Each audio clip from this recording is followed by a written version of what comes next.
In this video, we're going to go over what the solutions to a system of 2 by 2 differential equations looks like, a 2 by 2 system where the eigenvalues are real. So in the previous video, I went over what happens if the eigenvalues are complex. So in the case when the eigenvalues are real, there are a few cases depending on whether the eigenvalues are positive or negative. So in the first case, if both eigenvalues are positive,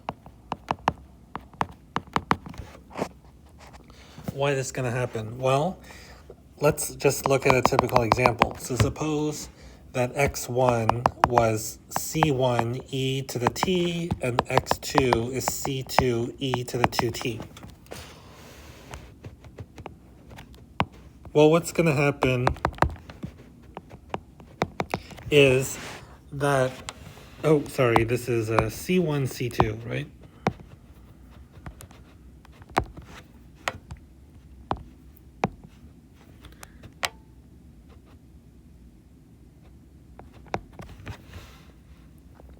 If I start at C1, which is positive, and C2, which is positive, so if I start here, then as t goes off to infinity, my x1 and x2 just get bigger.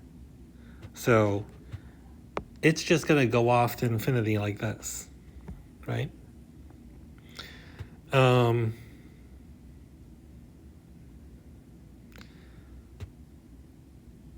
Yeah, I guess I should maybe make it clear what the axes are. So I'm graphing x1 and x2 on the coordinate axes, but I want to indicate that at t equals 0, that's when c1, my x1 and x2 is just c1, c2. Okay, so I'm going to get something like this, and then as t goes off to minus infinity, it's going to approach 0. So 0, 0 is just a solution, right? If x1 is 0, x2 is 0, that's a solution.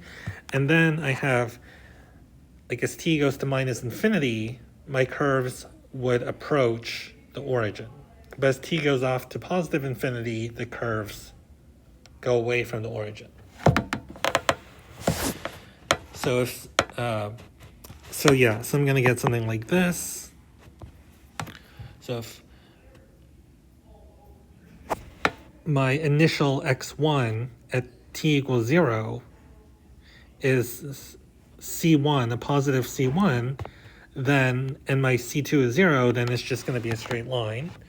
So I'm going to get these straight lines. Let's say I start off with negative c1. So if my c1 is negative and my c2 is 0, then as t goes off to positive infinity, my x1 is going to be more and more negative, and my c2 is going to stay 0. And then if you imagine going off to minus infinity, it'll be like that. And then if you have a point here at t equals 0, what is going to happen? Well, that's when c1 is 0, so my x1 stays at 0, and then my c2 is positive. So as t goes off to infinity, my x2 is going to go off to positive infinity. And then I'm going to draw in what happens when you have a negative t. And similarly, I'm just going to get, if I start off here where c1 is 0 and c2 is negative, then as t goes off to infinity, my x2 is going to approach negative infinity. If my initial c1 is positive and my c2 is negative, then x1 is going to go off to positive infinity and x2 is going to go off to negative infinity, so it's going to be like this. So I'm going to get curves that look like this. Okay. As t goes off to infinity. And all these curves, as t goes to negative infinity, so as t gets more and more negative, they approach the origin.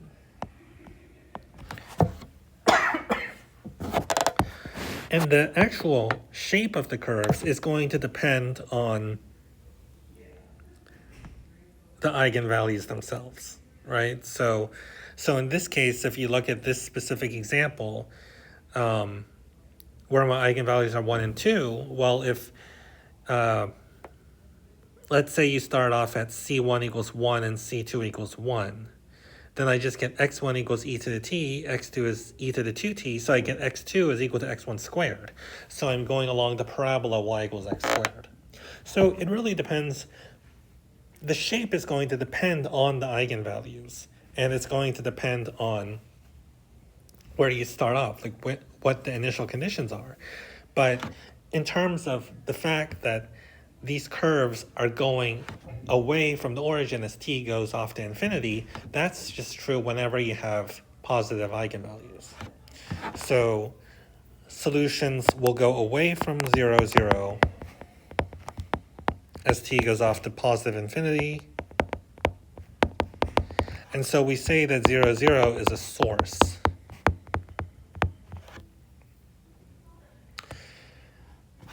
Okay, let's look at another case. So if both of the eigenvalues are negative.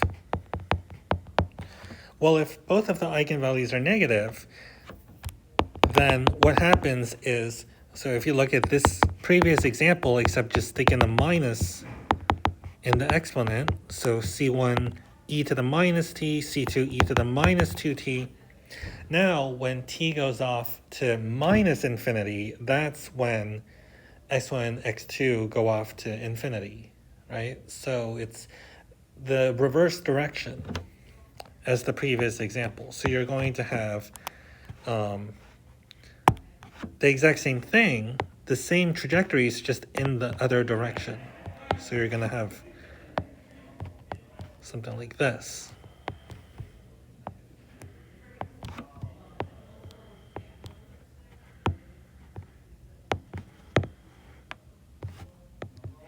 So we would say that 0, 0 in this case is a source. So solutions approach 0, 0 as t goes to infinity. So we say 0, 0 is, oh, did I say a source? No, it should be a sink, because the trajectories are approaching the origin.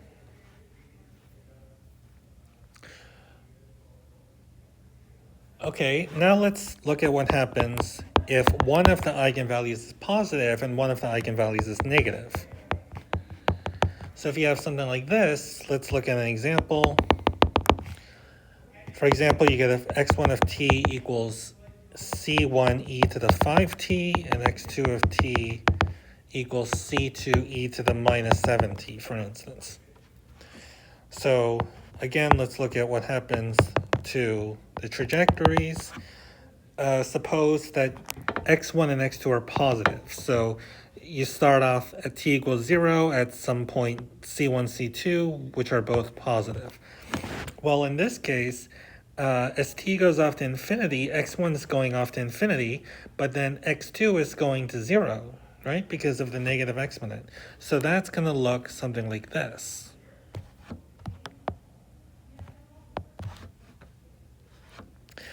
And if you start off at c1, c2, where c1 is positive and c2 is negative, then you have the same thing. x1 is approaching positive infinity, but x2 is approaching 0, so it's going to be like this. And if you start off where c1 is negative, then as t goes to infinity, x1 approaches negative infinity, and again, x2 approaches 0, so you're going to get this.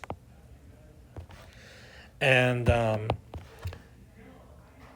likewise, if x1 and x2 start off, so at t equals 0, when c1 and c2 are negative, then x1 is going to approach negative infinity, and x2 is going to approach 0, so you're going to get something like this.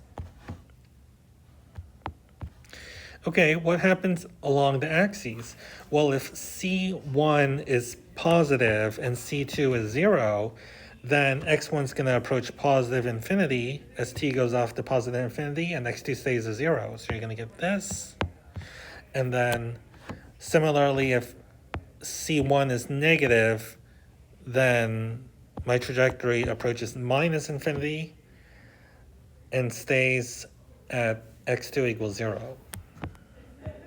So I'm going to get this, and then if C1 is 0 and C2 is positive, well, this is interesting. If C1 is 0, okay, then x1 stays a 0, but this C2 is positive, my x2 still approaches 0. So I'm approaching 0, 0 like this. So it's going down.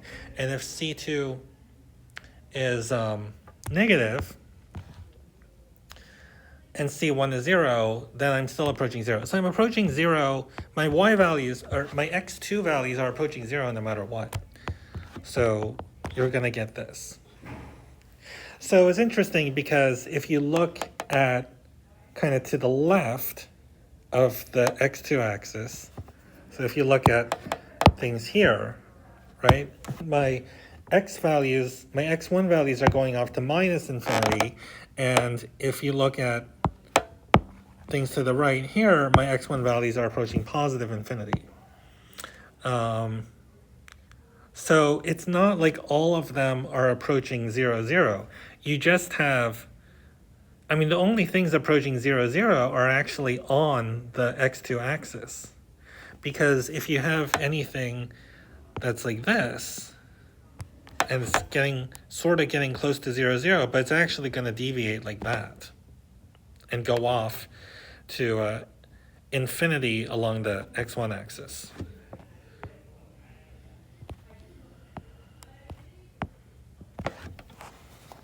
So in this case, we would say that 0, 0 is a saddle point.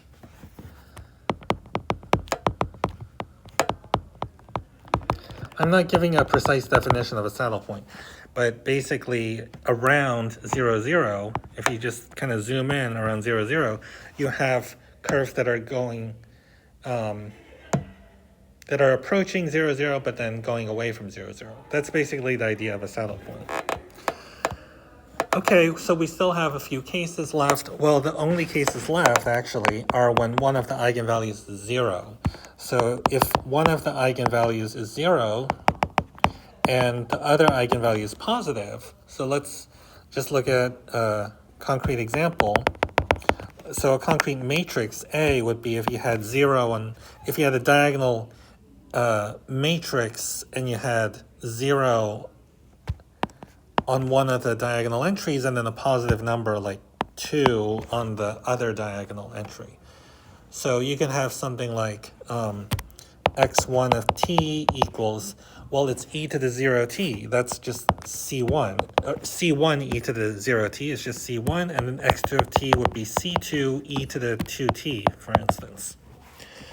So what does this look like? Well, here's x1, here's x2. Again, we just look at the different cases of where you start. But if you think about it, whatever C1 is, so if C1 is positive, so let's say you start at, I don't know, here, where C1 and C2 are positive, your x1 just stays as C1. And as t goes off to infinity, my x2 goes off to infinity. What if C1 is positive and C2 is negative? Well, if C2 is negative, then as t goes to infinity, x2 approaches negative infinity. So it's going to go down like this.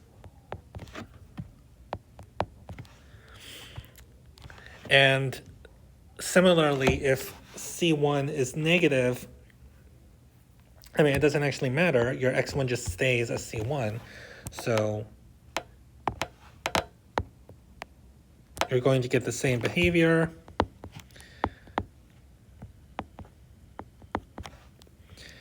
And what happens along the axes?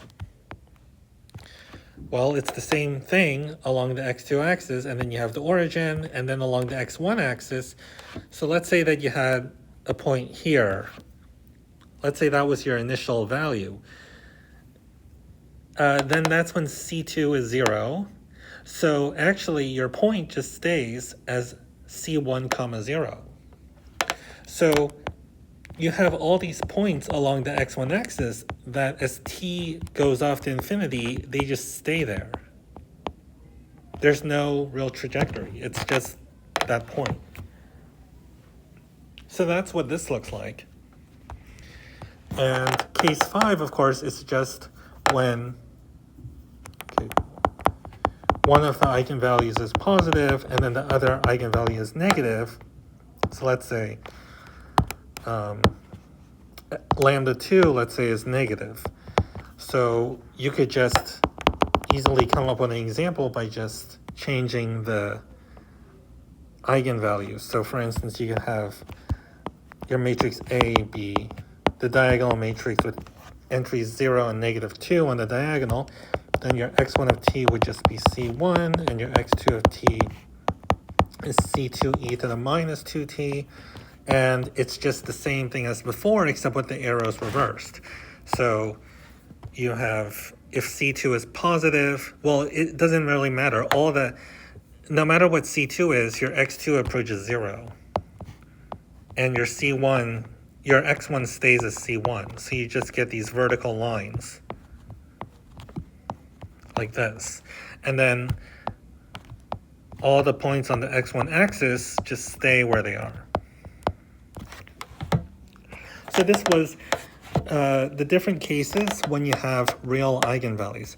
Of course, this doesn't describe, this describes all the different cases, but depending on your matrix, you could have different looking curves. That's because I worked in these examples with very special particular matrices, but actually all of the cases, so no matter what matrix you have, we've seen that it's in the form PJ P inverse, right, where J is either diagonal or diagonal matrix except with a 1 on the top right. So these are representative cases. Also, I didn't do the case when you have a repeated eigenvalue and the matrix is not diagonalizable. So that's when you have something like, if lambda 1 and lambda 2 are both equal and you have a non-diagonalizable matrix, you can have something like c1 e to the negative 2t plus c2t e to the negative 2t, and then c1, or something like c2 e to the negative 2t, or something like that. But okay, that would be the case where you have the Jordan form, but it's the same kind of thing. It's the same kind of behavior, as you can see, because as t goes off to infinity, what happens to t e to the minus 2t?